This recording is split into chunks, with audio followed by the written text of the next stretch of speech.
Hello friends, मैं आप सभी का पी आंसर यूट्यूब चैनल में स्वागत करता हूं। देखिए फ्रेंड्स, लीनियर इक्वेशंस इन टू वेरिएबल्स इस चैप्टर में इसके पहले वीडियो लेक्चर में हमने प्रॉब्लम सेट 1 में क्वेश्चन नंबर 1, क्वेश्चन नंबर 2 और क्वेश्चन नंबर 3 तीनों क्वेश्चंस के सॉल्यूशंस को बहुत ही अच्छी तरह से डिस्कस किया है। इस वीडियो लेक्चर में हम क्वेश्चन नंबर 4 और क्वेश्चन नंबर 5, क्वेश्चन नंबर 4 में हमें 3 सब क्वेश्चंस दिए और क्वेश्चन नंबर 5 वहां पे हमें 5 सब क्वेश्चंस दिए। तो इन सभी क्वेश्चंस के सॉल्यूशंस को बहुत ही अच्छी तरह से सीखेंगे। देखिए फ्रेंड्स, मेरे आपसे भी से रिक्वेस्ट है, अगर आप इस चैनल पे नए हो तो प्लीज़ इस चैनल को सब्सक्राइब कीजिए और आपके जितने भी friends class 10th, 11th, 12th इनमें से किसी भी क्लास में महाराष्ट्र स्टेट बोर्ड में कहीं पे भी पढ़ते होंगे, उन सभी को मैथमेटिक्स के लिए इस चैनल को सब्सक्राइब करने के लिए अवश्य कहिए। साथ में मेरा जो टेलीग्राम ग्रुप है पी आंसर क्लास 10, इस टेलीग्राम ग्रुप को अवश्य ज्वाइन कीजिए। इस टेलीग्राम ग्रुप का लिंक मैंने इसी वीडियो के डिस्क्रिप्शन में आपको प्रोवाइड किया है। इन वीडियोस को देखे बाद आपको आपके फ्रेंड के साथ शेयर करना है, वीडियो देखे बाद आपको लाइक करना है और बिल्कुल अच्छा सा एक कमेंट लिख के मुझे सेंड करना है। देखिए फ्रेंड्स, मेरी आप सभी से और एक रिक्वेस्ट रहेगी, आप मेरे साथ साल भर बने रहिए। साल भर नहीं, मैं तो कहूँगा क्लास 10, क्लास 11 और क्लास 12, क्योंकि हम तीनों क्लासेस का मैथमेटिक्स का बहुत ही अच्छी तरह से यहाँ पे प्रिपरेशन करते हैं। क्लास 12 में जो MST CET एंट्रेंस एग्जामिनेशन देना रहता है उसका भी मैथमेटिक्स का हम बहुत ही अच्छी तरह से यहाँ पे प्रिपरेशन करते हैं। तो प्लीज़ मेरे साथ बने रहिए और अच्छे अच्छे कमेंट किया कीजिए।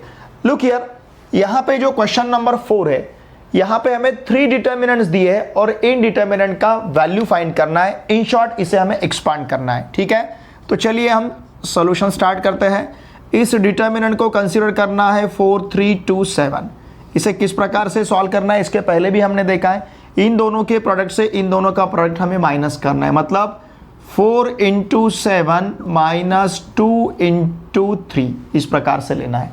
चाहे तो मैं इसे यहाँ पे लिखता हूँ 4 × 7 minus 2 × 3। Okay, 4 × 7 is 28, 2 × 3 is 6, 28 minus 6 it is 22। बहुत ही सिंपल इसका सोल्यूशन है, सिर्फ हमें इस डिटर्मिनेंट को एक्सपांड करना है, इसका वैल्यू हमें यहाँ पे फाइंड करना है। ओके, इसी प्रकार से क्वेश्चन नंबर 2 देखिए, यहाँ पे डिटर्मिनेंट हमें दिया है 5 minus 2 minus 3 1। Now this is equals to, इन दोनों का प्रोडक्ट लेना है, मतलब 5 × 1 minus of minus 3 × minus 2। 5 × 1 is 5 minus 3 × minus 2 is +6। Okay, तो ये रहेगा 5 माइनस 6, वेरी सिंपल है। माइनस 3 × माइनस 2 +6 हो जाएगा, तो ये मिलेगा हमें यहाँ पे 5 माइनस 6। 5 माइनस 6 इसका आंसर रहेगा -1। इसका मतलब इस डिटर्मिनेंट का वैल्यू हमें -1 मिलेगा। फिर इसके बाद क्वेश्चन नंबर 3 जो है, यहाँ पे डिटर्मिनेंट हम कंसिडर करते हैं 3 - 1 1 4। ओके, क्या करना है हमें, 3 × 4 लेना है, -1 × -1 लेना है। बहुत ही सिंपल है, 3 × 4 is 12 minus of 1 × -1 is -1। Okay, 12 minus -1 मतलब 12 + 1 रहेगा, 12 + 1 मतलब ये रहेगा 13। तो इस प्रकार से फर्स्ट डिटर्मिनेंट का वैल्यू हमें 22 मिला है, सेकंड डिटर्मिनेंट का वैल्यू -1 है और थर्ड डिटर्मिनेंट का वैल्यू 13 है। इसका स्क्रीनशॉट लीजिए। क्वेश्चन नंबर 5 में टोटल हमें 5 सब क्वेश्चंस दिए हैं और इन्हें सॉल्व करना है। इन साइमल्टेनियस लीनियर इक्वेशंस को हमें सॉल्व करना है बाय क्रैमर्स मेथड, ठीक है। देखिए, पहला एग्जांपल हमारे पास है 6x - 3y = -10 और 3x + 5y = -8 = 0। इस प्रकार के हमें 2 इक्वेशंस दिए गए। नाउ लुक हियर, अब यहाँ पे इन इक्वेशंस को हमें ax + by = c इस फॉर्म में लिखना ज़रूरी है, ठीक है। तो चलिए सॉल्यूशन में सबसे पहले इन इक्वेशंस को हम कंसिडर करते हैं। 6x - 3y = -10 और इसके नीचे हमें लेना है 3x + 5y = 8। -10 को अगर राइट हैंड साइड में ट्रांसफ़र करें, -8 को अगर राइट हैंड साइड में ट्रांसफ़र करेंगे तो +8 होगा। अब यहाँ पे हम डिटर्मिनेंट डी कंसिडर करते हैं। ओके, देखिए डिटर्मिनेंट डी हमारे पास क्या रहेगा, 6 - 3 3 5। ओके, ये है डिटर्मिनेंट डी। x और y के कोएफिशिएंट्स, x और y के कोएफिशिएंट्स। नाउ देयरफॉर अब इसे हम सॉल्व करते हैं। 6 into 5 minus 3 into minus 3. Therefore, D equals to 6 into 5 is 30 minus of 3 into minus 3 is minus 9.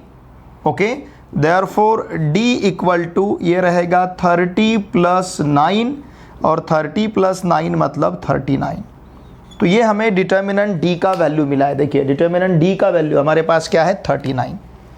अब इसी प्रकार से ध्यान दीजिए, अब हमें dx और dy फाइंड करना है, क्रैमर्स मेथड यूज करना है, मतलब डिटर्मिनेंट D फाइंड करना है, dx फाइंड करना है, dy फाइंड करना है। तो चलिए डिटर्मिनेंट dx लेते हैं। नाउ dx इक्वल्स टू, इसे हम किस प्रकार से कंसिडर करेंगे, इसका जो फर्स्ट कॉलम है x के कोएफिशिएंट का जो कॉलम है उसे कांस्टेंट टर्म से रिप्लेस करना है, मतलब -10 8, फिर यहाँ पे रहेगा -3 5. Okay, now this is equals to -10 into 5 -8 into -3. This is dx. Okay, therefore dx equals to क्या रहेगा, ये रहेगा -50.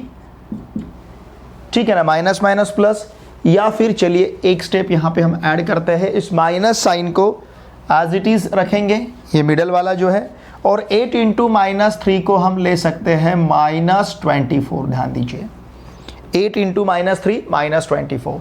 Now therefore dx, d suffix x is -50 plus 24.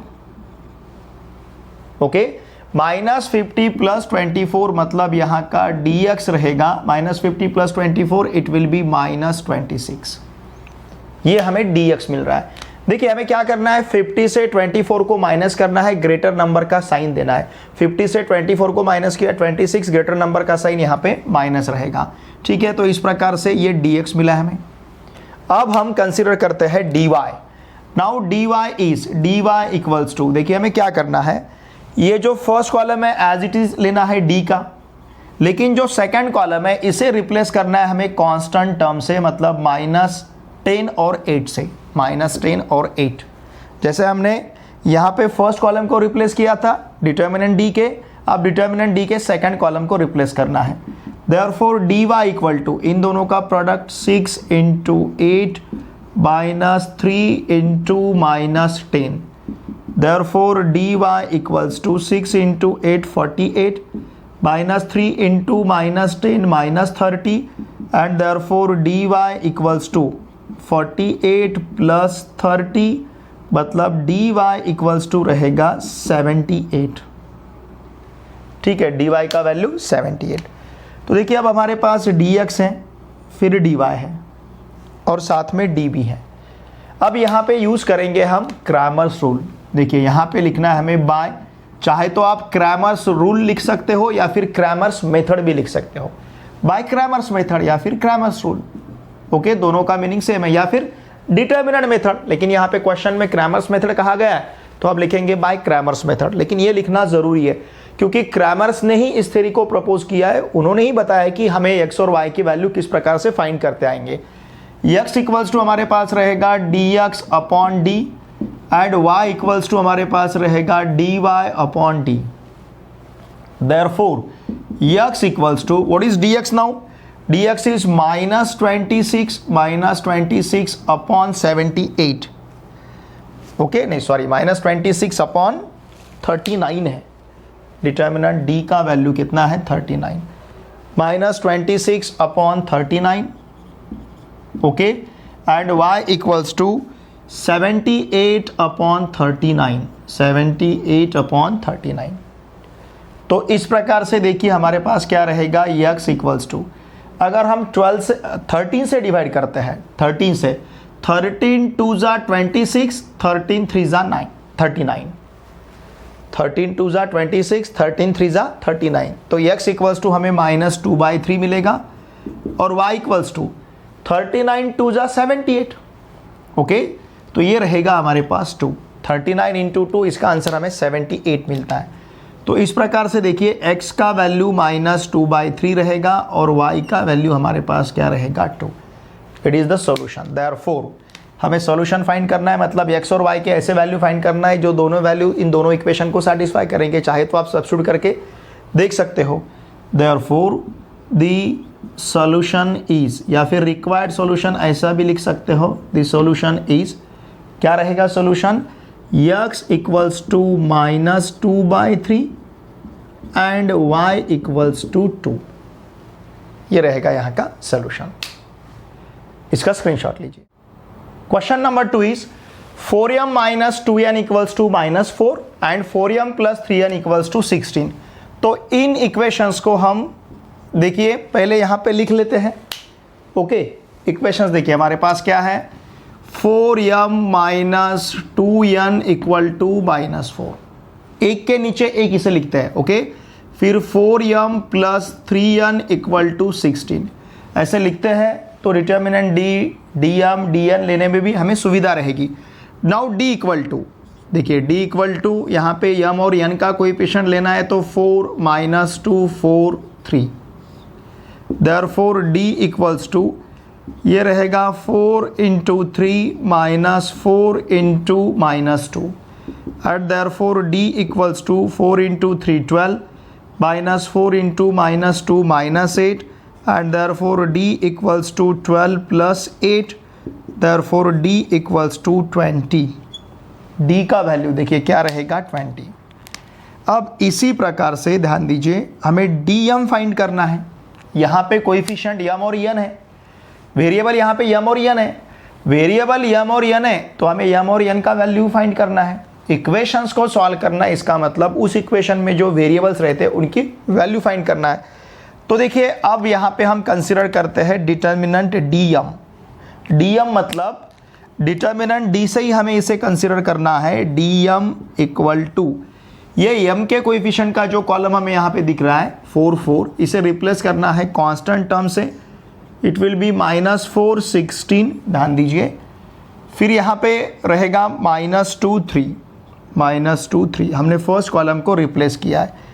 Now therefore dm equal to क्या मिलेगा हमें, -4 × 3 -16 × -2। सिंपली हमें क्या करना है, इन दोनों के प्रोडक्ट से इन दोनों के प्रोडक्ट को माइनस करना है। Now therefore dm equal to -4 × 3 is -12, minus of 16 into -2 is -32, and therefore dm equal to -12 plus 32, minus into minus plus, -12 plus 32, therefore dm equals to 40, sorry, dm equals to 20, -12 plus 32 it will be 20। Look here, हमें क्या करना है, 32 से 12 को minus करना है। इसका मतलब -12 प्लस 32 मतलब 32 से 12 को हमें माइनस करना है। 32 को 12 से अगर माइनस किया 2 - 2 0, 3 - 1 2, dm इक्वल्स टू रहेगा 20। ठीक है, अब हम फाइंड करेंगे dn। डिटर्मिनेंट d हमने फाइंड किया है, फिर इसके बाद यहाँ पे हमने dm को फाइंड किया है। अब हम फाइंड करेंगे dn। dn इक्वल टू क्या रहेगा, डिटर्मिनेंट dn इक्वल्स टू, अब ये जो फर्स्ट कॉलम है 4 4, इसे एज इट इज रखना है। m के कोएफिशिएंट को एज इट इज रखना है, सिर्फ n के कोएफिशिएंट जो है -2 और 3 ये कोएफिशिएंट्स हैं, तो इन कोएफिशिएंट्स को रिप्लेस करना है कांस्टेंट टर्म से। तो यहाँ पे लिखना है हमें -4 16। ठीक है, now therefore dn equals to 4 × 16 -4 × -4, therefore dn equals to 4 × 16 is 64, minus of 4 × -4 is -16। now therefore dn equals to 64 plus 16। Okay, तो इस प्रकार से हमारे पास dn देखिए क्या बनेगा, 64 plus 16 it will be 80, 64 plus 6 70 plus 10 80, तो dn हमारे पास है 80। ध्यान दीजिए ये है dn का वैल्यू। अब हमने d फाइंड किया है, dm फाइंड किया है, dn फाइंड किया है। नाउ बाय क्रैमर्स रूल या फिर Cramer's method, by Cramer's method. Okay, देखिए हमारे पास अब क्रैमर्स मेथड क्या रहेगा। m इक्वल टू हम कंसीडर करेंगे m equal to dm upon d and n equal to dn upon d. m is dm upon d, n is dn upon d. Now therefore m equal to, what is dm now? dm is 20 upon d 20. 20 upon 20. n equals to 80 upon 20. Now therefore 20 upon 20 is 1, 80 upon 20 is 4. तो इस प्रकार से हमारे पास m का value 1 है, m is 1, okay, m का value 1 है और n का वैल्यू 4 है, ठीक है ना। m का वैल्यू हमें 1 मिल रहा है और n का वैल्यू हमारे पास 4 है। तो इस प्रकार से देखिए हमारा सॉल्यूशन क्या रहेगा, therefore the solution is, solution मतलब इस इक्वेशन में जो वेरिएबल्स है उनके वैल्यू फाइंड करने हैं। Solution is m equals to 1 and n equals to 4। दोनों भी वैल्यू सब्स्टिट्यूट करके देखिए, ये दोनों वैल्यू दोनों इक्वेशन को सेटिस्फाई करेंगे। आपको वेरीफाई करना है, ये रफ में करना है, मैं यहाँ पे ओरली करता हूँ। देखिए m का वैल्यू अगर 1 सब्स्टिट्यूट करेंगे तो 4 इंटू 1 इज 4, n का वैल्यू अगर 4 सब्स्टिट्यूट करते हैं तो 2 इंटू 4 इज 8, 4 माइनस 8 इज -4। फिर से यहाँ पे m का वैल्यू 1 सब्स्टिट्यूट करते हैं तो 4 रहेगा, n का वैल्यू 4 सब्स्टिट्यूट करते हैं तो 3 इंटू 4 12 रहेगा, 4 प्लस 12 इक्वल्स टू क्या रहेगा 16, ओके। तो ये दोनों भी वैल्यू दोनों इक्वेशन को सेटिस्फाई कर रहे हैं, इसका मतलब यहाँ पे जो हमने आंसर फाइंड किया आंसर सही है। इसका स्क्रीनशॉट लीजिए कि हमें क्या दिया है, 3x minus 2y equal to 5/2 और दूसरा इक्वेशन है 1/3x plus 3y equal to -4/3। देखिए अभी तक जितने इक्वेशंस हमने सॉल्व किए उनमें फ्रैक्शन मतलब अपूर्णांक कहीं पे भी नहीं था। यहाँ पे 1/3 4/3 अपूर्णांक है, यहाँ पे 5/2 अपूर्णांक है जिसे हम फ्रैक्शन कहेंगे। अभी तक पूरे इंटीजर मतलब पूर्णांक थे। तो अब इन्हें सॉल्व करने के लिए या तो आप डायरेक्टली डिटर्मिनेंट डी कंसीडर कर सकते हो या फिर इन अपूर्णांक को हम कन्वर्ट करेंगे पूर्णांक में, इन फ्रैक्शन को कन्वर्ट करेंगे हम इंटीजर में। किस प्रकार से, देखिए मैं इसे इक्वेशन फर्स्ट कहता हूं और फिर इसे इक्वेशन सेकंड। आप डायरेक्टली भी सॉल्व कर सकते हो लेकिन ये थोड़ा सा इजी रहेगा कैलकुलेशन के लिए, इसलिए मैंने इसे फर्स्ट इसे सेकंड कहा। अब देखिए हम क्या करेंगे, लुक हियर, इक्वेशन फर्स्ट के मल्टीप्लाइंग, ध्यान दीजिए, multiplying both sides of equation first, equation first के दोनों साइड को मल्टीप्लाई करेंगे 2 से। क्यों? अगर यहाँ पे 2 से मल्टीप्लाई किया तो 2 2 कैंसिल होगा, 5 मिलेगा, मतलब ये इंटीजर में कन्वर्ट हो जाएगा। इसे 2 से मल्टीप्लाई किया तो 6x, इसे 2 से मल्टीप्लाई किया तो 4y, इसे 2 से मल्टीप्लाई किया तो 5 मिलेगा, ठीक है। साथ में यहाँ पे देखिए इसी के साथ मैं लिखता हूँ, लुक हियर, एंड, ध्यान दीजिए, एंड इक्वेशन सेकंड में भी इसे हमें इंटीजर में कन्वर्ट करना है। तो यहाँ पे भी मैं इसके दोनों साइड को 3 से मल्टीप्लाई करता हूँ क्योंकि डिनोमिनेटर में 3 दिख रहा है, यहाँ पे डिनोमिनेटर में 2 था तो हम दोनों साइड को 2 से मल्टीप्लाई कर रहे हैं। तो यहाँ पे हम लिखते हैं मल्टीप्लाइंग, ध्यान दीजिए, multiplying, okay, both sides of equation second, equation second के दोनों साइड को हम मल्टीप्लाई करते हैं 3 से। तो ये 3 3 मतलब कैंसिल हो जाएगा, तो 1x मतलब x रहेगा, यहाँ पे 9y मिलेगा हमें और इक्वल टू रहेगा -4, ठीक है ना। ये भी लिखना है, इक्वेशन फर्स्ट भी लिखना है और उसके नीचे इक्वेशन सेकंड लिखना है। पहले देखिए इक्वेशन फर्स्ट को 2 से मल्टीप्लाई करते हैं तो क्या होगा, 6x minus 4y equal to 5। इसे हमने 2 से मल्टीप्लाई किया, 6x minus 4y equal to 5, देखिए 2 से मल्टीप्लाई किया। इसे 3 से, एक के एक नीचे लिखते हैं। देखिए ये पहला लाइन देखिए क्या कर रहे हैं हम, इक्वेशन फर्स्ट के दोनों साइड को 2 से मल्टीप्लाई कर रहे हैं तो ये मिलेगा। इक्वेशन सेकंड के दोनों साइड को अगर 3 से मल्टीप्लाई करते हैं तो क्या मिलेगा, x plus 9y equal to -4। समझ रहे हैं ना, ये कैसे मिला हमें, हमने इक्वेशन फर्स्ट के दोनों साइड को 2 से मल्टीप्लाई किया। ये कैसे मिला हमें, हमने इक्वेशन सेकंड के दोनों साइड को 3 से मल्टीप्लाई किया। इससे ये मिला है और इससे ये मिला है, कंफ्यूज नहीं होना है, ओके। अब यहाँ पे हम डिटर्मिनेंट डी कंसीडर करते हैं, डिटर्मिनेंट डी। देखिए डिटर्मिनेंट डी मतलब x का कोएफिशिएंट 6, y का कोएफिशिएंट -4, यहाँ पे x का कोएफिशिएंट नहीं दिख रहा है मतलब 1, y का कोएफिशिएंट 9 रहेगा। Okay, therefore d equal to हमारे पास रहेगा 6 into 9 minus 1 into -4 and therefore d equals to 6 into 9 is 54 minus of 1 into -4 is -4, therefore d equals to 54 plus 4 and therefore d equals to 58। ये determinant d का value है हमारे पास, कितना है 58। Okay, अब इसके बाद हमें फाइंड करना है dx। dx इक्वल टू ये जो फर्स्ट कॉलम है 6-1 वाला, इसे रिप्लेस करते हैं कांस्टेंट टर्म से 5 - 4, क्योंकि ये x के कोएफिशिएंट का कॉलम था। जब भी dx लेते हैं तो x के कोएफिशिएंट के कॉलम को हमें रिप्लेस करना है इन कांस्टेंट टर्म से 5 - 4 से। फिर यहाँ पे रहेगा -4 9। अब इन दोनों के प्रोडक्ट से इन दोनों का प्रोडक्ट हमें माइनस करना है। Look here, therefore dx equals to 5 into 9 minus of -4 into -4।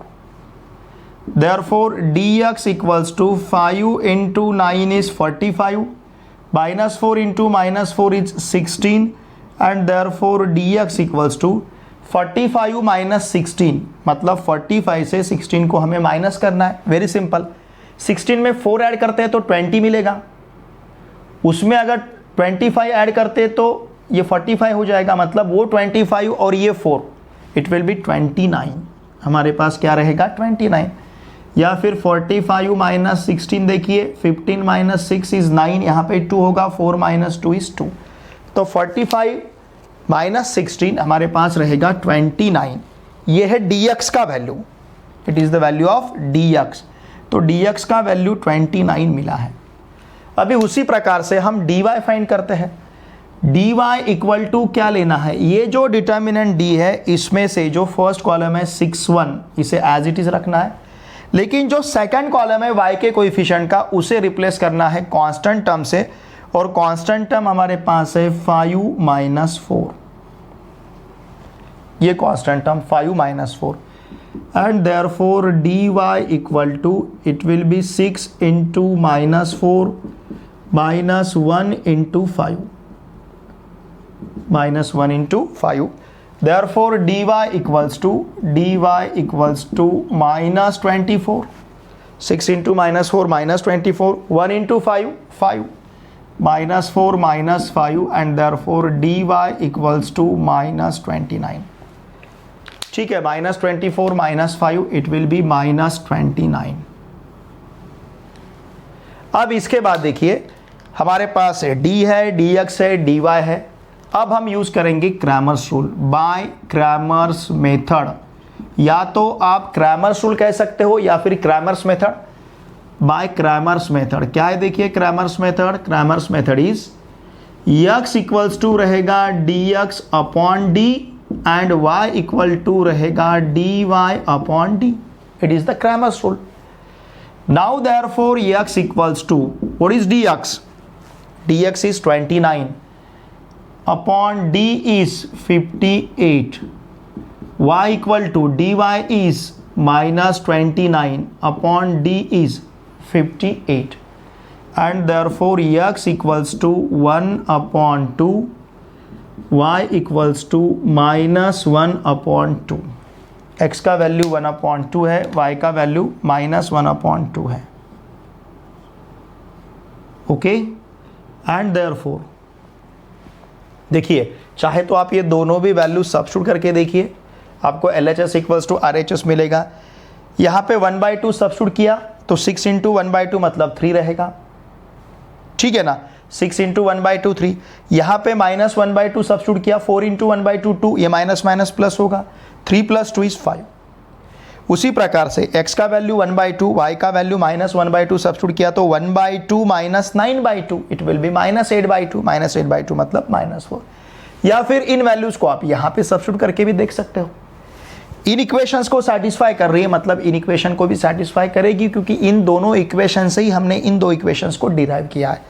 तो देखिए ये सोल्यूशन हमारा यहाँ पे सही है। हम लिखते हैं देयरफॉर द सॉल्यूशन इज। अब हमें सॉल्यूशन लिखना है फाइनली। ओके, क्या रहेगा सॉल्यूशन हमारा? x equals to 1/2 comma y equals to -1/2। It is the solution. इसका screenshot. Question number 4 is 7x plus 3y equal to 15 and 12y minus 5x equals to 39 है। ठीक है, तो इसे लिखते समय हमें ध्यान दीजिए, पहले लिखना है हमें, देखिए ठीक लिखा ना मैंने? ओके, पहले लिखना है हमें किसका? x का टर्म, मतलब -5x plus 12y equal to 39। ये डिफरेंस देखिए, क्यों? क्योंकि डिटर्मिनेंट d लिखते समय हमें एक कॉलम में x के कोएफिशिएंट, एक कॉलम में y के कोएफिशिएंट्स लिखने हैं। तो इसके लिए इस 12y माइनस 5x को हमने लिया -5x plus 12y। Now therefore determinant d equals to 7 3 minus 5 12। Now therefore determinant d equals to 7 into 12 minus of -5 into 3. Therefore determinant d equals to 7 into 12 is 84, minus of -5 into 3 is -15. Therefore d equals to 84 plus 15 and therefore d equals to 99। बराबर है 4 plus 5 9, 8 plus 1 again 9। तो d का value हमारे पास 99 है। ठीक है, इसके बाद हम डिटर्मिनेंट dx फाइंड करेंगे। नाउ dx इक्वल टू क्या रहेगा? x के कोएफिशिएंट का जो कॉलम है उसे रिप्लेस करना है 15 39 से, कांस्टेंट टर्म से। फिर यहाँ पे रहेगा 3 और 12। अब dx हमें सॉल्व करना है। dx equals to it will be 15 into 12 minus 39 into 3। Okay, now therefore dx equals to 15 into 12 is 180, 39 into 3, देखिए 40 into 3 रहता तो कितना मिलता? 120। सिंपल सा लॉजिक है, 40 into 3 रहता 40, 4 3 12, 4 3 12, 120 मिल जाता। अब ये 39 है, मतलब इसमें से 3 कम करने हैं। इसमें से 3 कम करने हैं मतलब क्या रहेगा? It will B 170। 120 से 3 कम करने हैं। 40 इंटू 3 रहता तो 120 मिल जाता, उसमें से हमने 3 कम किया क्योंकि 39 है यहाँ पे। ओके, ये 180 माइनस 117, इसको माइनस करना है तो 10 माइनस 7 इट विल बी 3, यहाँ पे 2 बनेगा। 8 माइनस 2 ये रहेगा 6 and therefore dx equals to हमारे पास रहेगा 63। समझ रहे ना आप? dx देखिए क्या मिलेगा हमें? 63। तो इस प्रकार से dx का वैल्यू हमें मिला है। ओके, अब हम फाइंड करेंगे dy। ये dx मिला है हमें, अब हमें फाइंड करना है dy। ध्यान दीजिए, अब ये dy किस प्रकार से हम कंसीडर करेंगे? dy इक्वल्स टू ये जो फर्स्ट कॉलम है 7 माइनस 5 का एज इट इज, 3 12 का जो कॉलम है इसे रिप्लेस करेंगे 15 39 से, कांस्टेंट टर्म से इसे रिप्लेस करना है। Therefore dy equals to 7 into 39 minus of -5 into 15। Now therefore dy equals to, उसी प्रकार से अगर 40 इंटू 7 रहता तो 40 इंटू 7, सिंपल सी बात है, 4 7 जा 28 तो ये 280 मिल जाता। ओके, 7 इंटू 4 28, 7 4 जा 28, ऊपर का 0। अब 7 इंटू 39 है, इसका मतलब 1 इंटू 7 कम करना है, मतलब 7 कम करने हैं। 280 से अगर 7 कम करते हैं तो ये मिलेगा 273। समझ रहे ना आप? या फिर इस प्रकार से लीजिए, 7 9 जा 63, 3 हमारे पास 6 रह गए, 7 3 जा 21, 21 plus 6 27। Now minus of -5 into 15 it is -75। तो देखिए dy हमारे पास रहेगा 273 plus 75 and therefore dy equals to 3 plus 5 8, 7 plus 7 14, 4 हमारे पास 1 रहेगा, 2 प्लस 1 3, तो ये रहेगा dy। dy is 348। D Y का वैल्यू क्या रहेगा 348। ओके, तो इस प्रकार से देखिए डी हमारे पास है, डी एक्स है और डी वाई भी है। ठीक है, अब हम यहाँ पे यूज करेंगे Cramer's rule. Now by Cramer's method या फिर क्रैमर्स रूल, यहाँ पे लिखता हूँ मैं बाय क्रैमर्स मेथड। ठीक है ना, चाहे तो आप क्रैमर्स रूल कह सकते हो या फिर Cramer's method. By Cramer's method क्या रहेगा, x इक्वल्स टू, ध्यान दीजिए, x equals to D X upon D and y equals to D Y upon D. Okay, therefore x equals to what is dx, dx is 63। Okay, dy का value 99। Again यहाँ पे y equals to 348 upon 99। Okay, देखिए अब यहाँ पे हम इसे 9 से डिवाइड कर सकते हैं। 9 7 जा 63।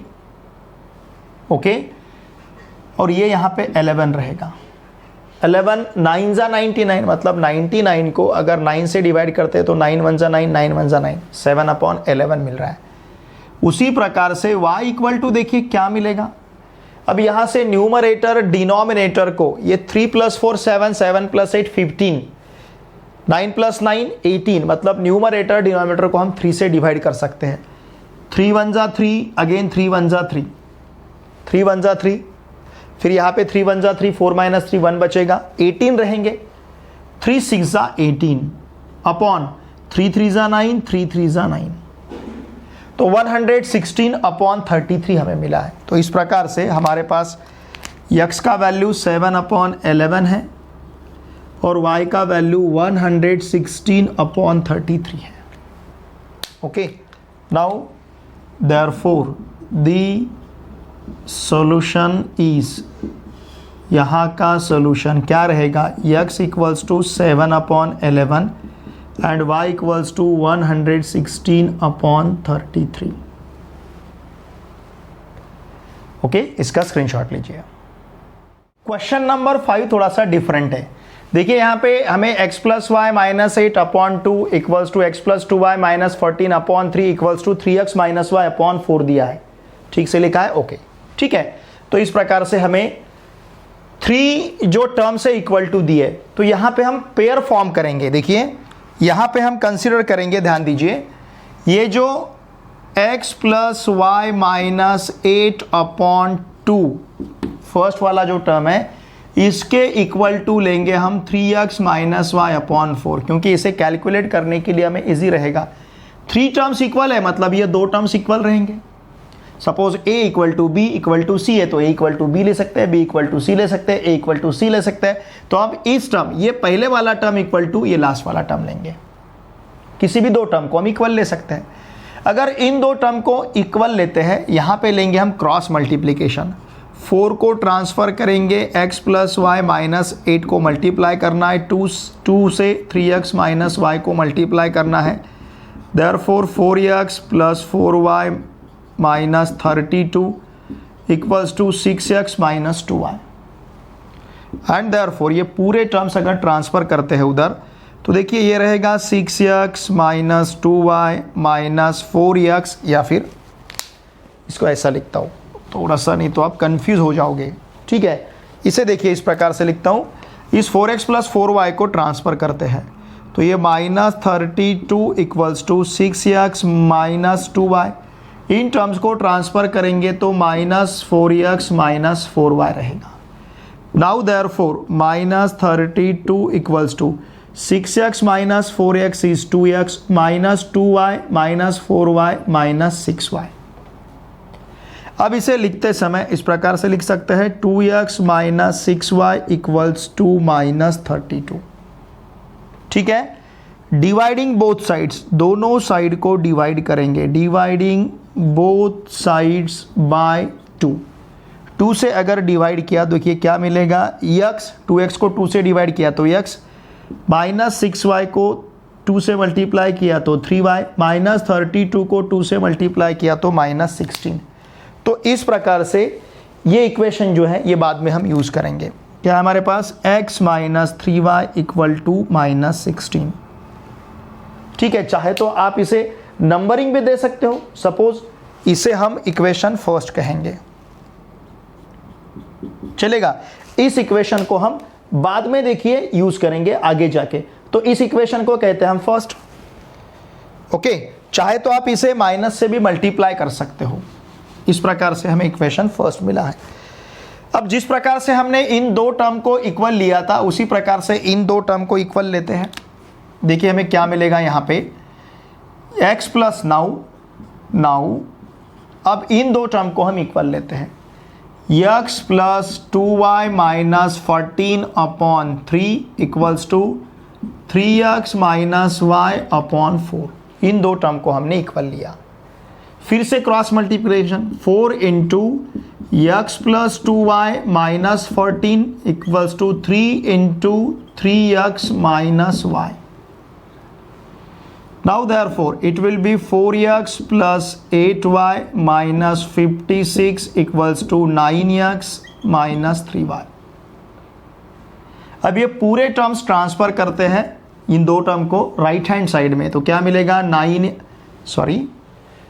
हमें इन टर्म्स को ट्रांसफर करना है, तो ये रहेगा minus 56 equals to 9x minus 3y minus 4x minus 8y। Now therefore minus 56 equals to 9x minus 4x 5x, 9x minus 4x 5x minus 3y minus 8y minus 11y, minus 3y minus 8y minus 11y। Okay, इसे हम लिखते समय इस प्रकार से लिखेंगे 5x minus 11y equals to minus 56, और इसे कहते हैं इक्वेशन सेकंड। देखिए इन दो इक्वेशंस को अब हमें यहाँ पे यूज करना है। ओके, ये वाला और इक्वेशन फर्स्ट और इक्वेशन सेकंड। तो चलिए हम फिर से इन इक्वेशन को साथ में लिखते हैं। कंसीडर, एक के एक नीचे लिखते हैं। देखिए क्या है हमारे पास, 3x माइनस x है, x minus 3y, x minus 3y, x minus 3y equal to minus 16, और फिर 5x minus 11y equals to minus 56। इस प्रकार से हमने एक के नीचे एक ऐसे दो इक्वेशंस लिखे हैं। अब इन इक्वेशंस को सॉल्व करके हम x और y का वैल्यू फाइंड करेंगे। नाउ कंसीडर डिटर्मिनेंट d लेते हैं। d इक्वल टू क्या रहेगा, 1 माइनस 3 5 माइनस 11। ये जो मैं कंसीडर लिख रहा हूँ, ये इसके वैसे देखा जाए तो लिखने की ज़रूरत नहीं है, ठीक है ना। चलिए हम d इक्वल्स टू लेते हैं 1 5 माइनस 3 माइनस 11।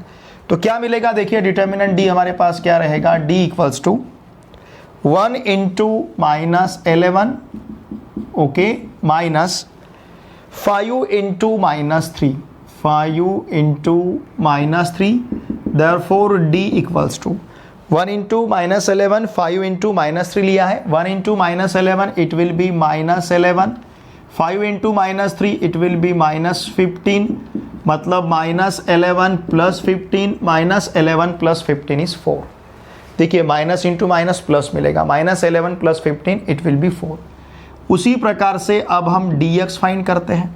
तो क्या करना है हमें, x के कोएफिशिएंट का जो कॉलम है उसे रिप्लेस करना है कांस्टेंट टर्म से। क्या है कांस्टेंट टर्म, माइनस 16 और माइनस 56, माइनस 16 माइनस 56। फिर y के कोएफिशिएंट का कॉलम लिखना है minus 3 minus 11, minus 3 minus 11। Now therefore dx equals to minus 6 into minus 11 minus of minus 56 into minus 3। पूरे माइनस माइनस में मिले हमें, ठीक है ना। ओके, अब देखिए ये होगा dx इक्वल्स टू 16 इंटू 11, या फिर 11 इंटू 16 लीजिए। 11 6 66, तो हमारे पास 6 रहेगा, 6 वहाँ पे लिखा है, 6 हमारे पास है। 11 इंटू 1 11 प्लस 6 17, 176 माइनस, यहाँ पे क्या मिलेगा, देखिए 56 को 3 से मल्टीप्लाई करना है, ध्यान दीजिए। It will be minus into minus plus होगा, 6 इंटू 3 18, 8 हमारे पास 1 रहेगा। ओके 3 इंटू 5 3 5 3 इंटू 5 15, 15 प्लस हमारे पास 1 था, 15 प्लस 1 16, तो ये 168 मिला है। Now therefore dx equals to, ध्यान दीजिए या फिर इसे आगे लिखता हूं मैं, 168 को 176 से माइनस करना है, मतलब हमारे पास बचेंगे सिर्फ 8। समझ रहे ना आप, 168 प्लस 8 176। अब उसी प्रकार से हम dy फाइंड करेंगे। देखिए dy किस प्रकार से फाइंड करना है, फर्स्ट कॉलम 15 का एज इट इज, और सेकंड कॉलम जो है यहां पे लिखना है -16 -56।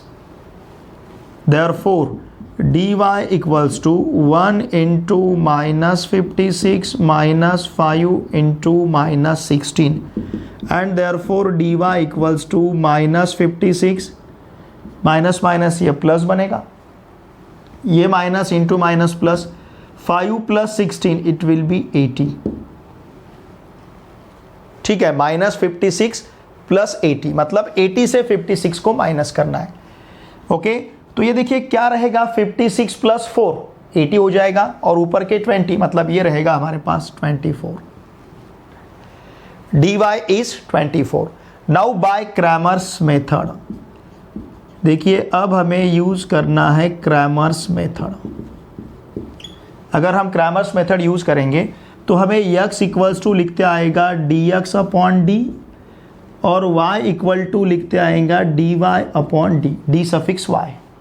ठीक है ना, ये d के देखिए d सफिक्स लिखना है इसे, ठीक तरह से लिखता हूँ मैं, y equal to dy upon D. What is dx, dx is 8 upon D, D is 4। Similarly dy का वैल्यू 24 अपॉन डी का value 4। Therefore x equal to 2 रहेगा और y इक्वल टू 6 रहेगा। ठीक है ना, तो इस प्रकार से देखिए हमें x का वैल्यू 2 मिला है और y का वैल्यू कितना है, 6 है। अब देखिए यहाँ पे नीचे आपको लाइन लिखना है, the solution is x equals to 2 and y equals to 6। अब मेरे पास जगह नहीं है, आप उस लाइन को लिख लीजिए। थोड़ा सा लेंदी इसका सॉल्यूशन है, लेकिन बहुत ही इजी है। हमने पहले इन दो टर्म को इक्वल लिया, फिर बाद में इन दो टर्म को इक्वल लिया, दो इक्वेशंस हमने डेवलप किए, मॉडिफाई किए, डिराइव किए इस प्रकार से, और उन दो इक्वेशंस को सॉल्व करने के लिए हमने डिटर्मिनेंट मेथड या फिर क्रैमर्स रूल यहाँ पे यूज़ किया। इसका स्क्रीनशॉट लीजिए। देखिए फ्रेंड्स, इस वीडियो लेक्चर में हमने प्रॉब्लम सेट 1 का क्वेश्चन नंबर 3 और क्वेश्चन नंबर 4 और क्वेश्चन नंबर 5, इन दोनों क्वेश्चंस के सॉल्यूशंस को बहुत ही अच्छी तरह से सीखा है। देखिए फ्रेंड्स, मैं आपका हर प्रैक्टिस सेट, हर प्रॉब्लम सेट का, हर एक क्वेश्चन का सॉल्यूशन बहुत ही ईजी वे में और बिल्कुल कंप्लीट आपका सिलेबस लेने वाला हूँ। क्लास 10th का मैथ्स पार्ट 1 और मैथ्स पार्ट 2। मेरी आपसे भी से रिक्वेस्ट रहेगी, आप पूरे 3 साल तक मेरे साथ बने रहिए, क्लास 10th, क्लास 11th और क्लास 12th। ओके, इन तीनों सालों में आपको मैथमेटिक्स के बारे में कोई भी दिक्कत नहीं रहेगा, कोई भी प्रॉब्लम नहीं रहेगा, क्योंकि मैं 10th, 11th और 12th तीनों क्लासेस का मैथमेटिक्स बहुत ही अच्छी तरह से इस चैनल पे हम प्रिपेयर करते हैं। साथ में 12th का MST CET का भी प्रिपरेशन हम बहुत ही अच्छी तरह से करते हैं। तो मेरी आपसे भी से रिक्वेस्ट रहेगी, आप 3 साल तक मेरे साथ बने रहिए। वीडियो देखे बाद आपको वीडियो को लाइक ज़रूर करना है, इस वीडियो को आपके फ्रेंड के साथ शेयर ज़रूर करना है, और ज़रूर आपको वीडियो देखे बाद कमेंट भी करना है। अच्छा सा कमेंट सेंड कीजिए, क्योंकि ये आपके जो कमेंट्स हैं, ये कमेंट्स हमारा स्पीड बढ़ाएंगे, हम दुगनी रफ्तार से आपके लिए काम कर पाएंगे, और ये टोटल हम आपको फ्री ऑफ कॉस्ट प्रोवाइड कर रहे हैं। इसका आपको किसी भी प्रकार का कॉस्ट नहीं है। मेरा टेलीग्राम ग्रुप अवश्य ज्वाइन कीजिए, PN सर क्लास 10, ये जो टेलीग्राम ग्रुप है, इस ग्रुप का लिंक मैंने इसी वीडियो के डिस्क्रिप्शन में प्रोवाइड किया है, क्योंकि बहुत सारी बातें, बहुत सारी चीज़ें हम वहाँ पे हैंडल कर सकते हैं। आपको PDF नोट्स जो रिक्वायर्ड रहेंगे वो प्रोवाइड कर सकते हैं।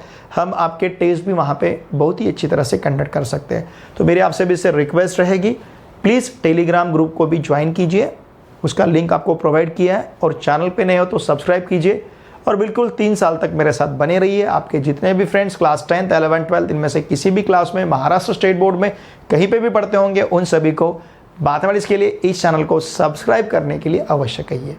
चलिए अब हम मिलते हैं नेक्स्ट वीडियो लेक्चर में। Thanks for watching this video.